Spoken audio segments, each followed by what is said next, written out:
సమయం రాత్రి 9 అవుతోంది. ఒక్కసారిగా డోర్ కొట్టిన శబ్దం విన్న సుకన్య వచ్చిందమ్మ వయ్యారి.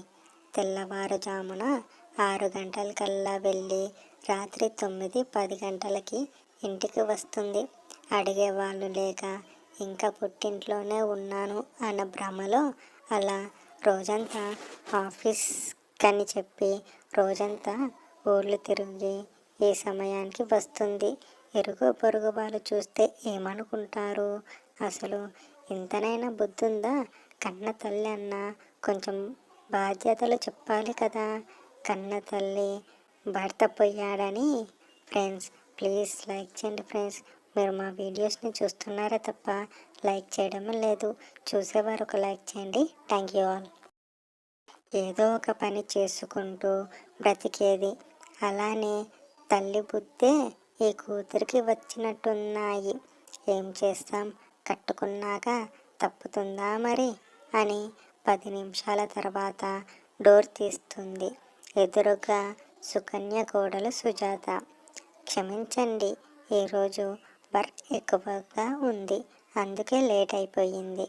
నన్ను క్షమించండి, ఒక 10 నిమిషాలు ఆగండి, భోజనం రెడీ చేస్తాను అని సుజాత అనడంతో నాకు మామయ్య గారికి బేబీ షుగర్లమ్మ.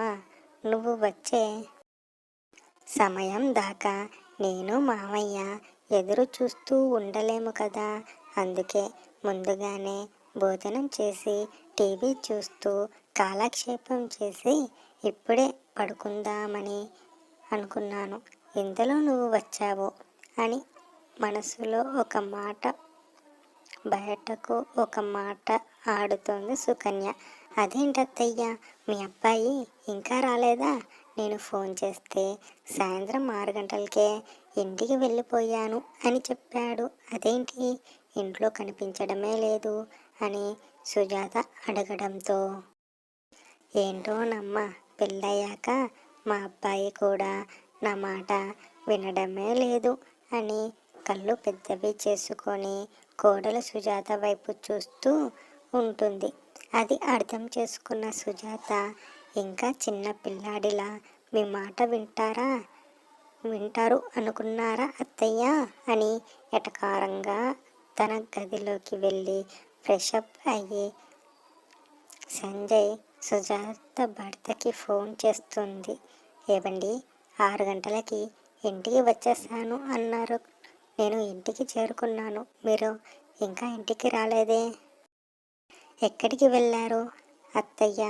నేను మిమ్మల్ని ఎక్కడికో పంపించానని అనుమానపడుతోంది కదా, ఎక్కడికి వెళ్ళారు అని అడగడంతో, అదేమీ లేదే, 6 గంటలకి ఇంటికి వచ్చాను, ఫ్రెండ్ వాళ్ళది బర్త్డే పార్టీ ఉంటే వచ్చానులే, ఇంకొక 1/2 అవర్లో ఇంట్లో ఉంటాను, నీకు ఏమైనా కావాలా చెప్పు అని అడుగుతాడు సంజయ్. నాకేం వద్దండి, మీరు త్వరగా రండి, ఇప్పటికే మీ అమ్మగారికి నాపై చాలా కోపంగా ఉంది, మీరు లేటుగా వచ్చి నాకు. ఫ్రెండ్స్ ప్లీజ్ లైక్ చేయండి ఫ్రెండ్స్. ఏదో ఒకటి తీసుకొచ్చారంటే ఇంకా నేను దీనికోసమే మిమ్మల్ని ఎక్కడికో పంపానని భ్రమలో ఉండి నన్ను నానా మాటలు పడుతుందండి. ఎందుకు వచ్చిందిలేండి, మీరు త్వరగా ఇంటికి వచ్చేయండి, మీరు వచ్చాక భోజనం చేద్దామనుకున్నాను, కానీ మీరు పార్టీలో ఉన్నారు కాబట్టి అక్కడే ఏదో ఒకటి తింటారేమో. సరే అయితే నేను భోజనం చేస్తాను అండి అంటుంది. తర్వాత త్వరగా రండి అని అంటుంది సుజాత. అలాగే లేవే, త్వరగా వస్తాను అని అంటాడు సంజయ్. సుజాత ఫోన్ పెట్టేసి డైనింగ్ టేబుల్ దగ్గరికి వెళ్ళి ప్లేట్ తీసుకొని అన్నం వడ్డిస్తున్న సమయంలో సుకన్య చూసి, అదేంటోనమ్మా, మా కాలంలో మొగుడు తిన్నాకే మేము తినేవాళ్ళం, ఇప్పుడు ఎవరు కాకలేస్తే వాళ్ళు పెట్టుకొని తింటున్నారు, కాలం అలా మారిపోయిందిలే అని ఎటకారంగా అంటుంది సుకన్య. ఆ మాటలకి బాధ వేసింది సుజాతకి. తింటున్న సమయంలో కూడా ఇలాంటివి వెటకారపు మాటలు అవసరమా అని. అదంతా లింగయ్య రూమ్లో నుంచి సుకన్యని గట్టిగా పిలుస్తాడు. ఏంటండి పిలిచారు అని అడిగేసరికి, అదేంటే కోడల్ని తిన్న సమయానికి అలా నోటికి వచ్చిన మాటలన్నీ అంటున్నావు, తను బాధపడుతుంది కదా అని అడుగుతాడు లింగయ్య. ఇలా అడగకపోతే కోడలు నెత్తినెక్కి కూర్చుంటుందని అంటుంది సుకన్య. అలా అన్నకే కోడలు చాలా మంచిది, అమాయకురాలు. తనని అలా తిట్టడం నాకు నచ్చడం లేదు. అదే మనకి ఆడపిల్ల ఉండుంటే వాటికి నీలా ఒక అత్తారింట్లో అలా తిడుతూ ఉంటే నీకు ఎలా అనిపిస్తుంది చెప్పు? అంతంత పెద్ద మాటలు ఎందుకు లేండి, నేను మరీ అంతలా ప్రవర్తిస్తున్నానా? తప్పు నాదైతే క్షమించండి, కానీ మీరు అంటున్న మాటలకి నాకే బాధేస్తుంది. నన్ను క్షమించండి, ఇకపై కోడల్ని ఏ మాట అనను. ఒసేయ్ సుకన్య, నీకు గుర్తుందో లేదో, కోడలు రాకముందు మన ఇల్లు చాలా బోసుగా డల్లుగా ఉండేది. ఎప్పుడైతే కోడలు వచ్చి దీపం వెలిగించిందో అప్పటి నుంచి మన ఇంటికి కాకుండా మన ఫ్యాక్టరీకి కూడా ఒక వెలుగు వచ్చిందే. కొన్ని సంవత్సరాలుగా నడవని బిజినెస్ ఇప్పుడు అందరికన్నా మనదే టాప్లో నడుస్తుంది. అది కొంచెం అర్థం చేసుకొని కోడలితో సరిగ్గా ప్రవర్తించవే అని లింగయ్య అంటాడు. అంటున్న మాటలన్నీ కూడా కోడలు సుజాత వింటుంది. నాపై మామయ్య గారికి బాగా నమ్మకం, నేనంటే ఒక మమకారం. ఒక ఆడపిల్లకి అత్తారింట్లో ఇంతకన్నా ఏం కావాలి? ఇకపై అత్తయ్య కూడా నాతో సరిగ్గా ఉంటే అదే చాలు.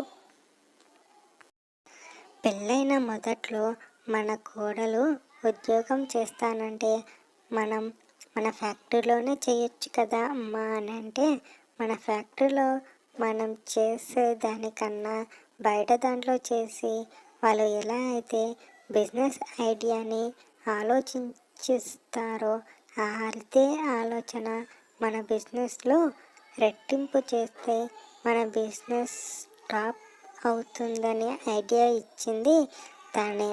అందువల్లనే కదా మన బిజినెస్ ఇలా నడుస్తుంది అని చెప్పగానే కన్నీళ్లు తుడుచుకుంటూ ఉంటుంది సుకన్య. పైగా ప్రతిరోజు ఉదయాన్నే లేచి ఇల్లంతా శుభ్రం చేసి పనులు ఏమీ మిగిలించకుండా నా కోసం టిఫిన్ రెడీ చేసి వెళ్ళొస్తాను అత్తయ్య అని ప్రేమగా అని ఆఫీస్కి వెళ్ళొస్తుంది. మనకి ఎంత ఆస్తి ఉన్నా కానీ, ఎన్ని కార్లు ఉన్నా డ్రైవర్లను పంపిస్తానంటే తను బస్సులోనే వెళ్ళి వస్తాను అని ఒక సామాన్యరాలుగా బస్సులో తిరిగి వస్తుంది చూడండి మన కోడలు, చాలా మంచిది అని ఇద్దరు కూడా కోడల్ని మాటలతో ముంచేస్తారు. ఫ్రెండ్స్, ప్లీజ్ లైక్ చేయండి ఫ్రెండ్స్. అలా తెల్లారేసరికి ప్రతిరోజు సుజాత వాళ్ళ అమ్మగారికి ఫోన్ చేసి ఎలా ఉన్నావు అని అడిగే సమయంలో, అమ్మ మీరు నాకు మంచి సంబంధం చూశారు, నేను అప్పుడు పెళ్ళి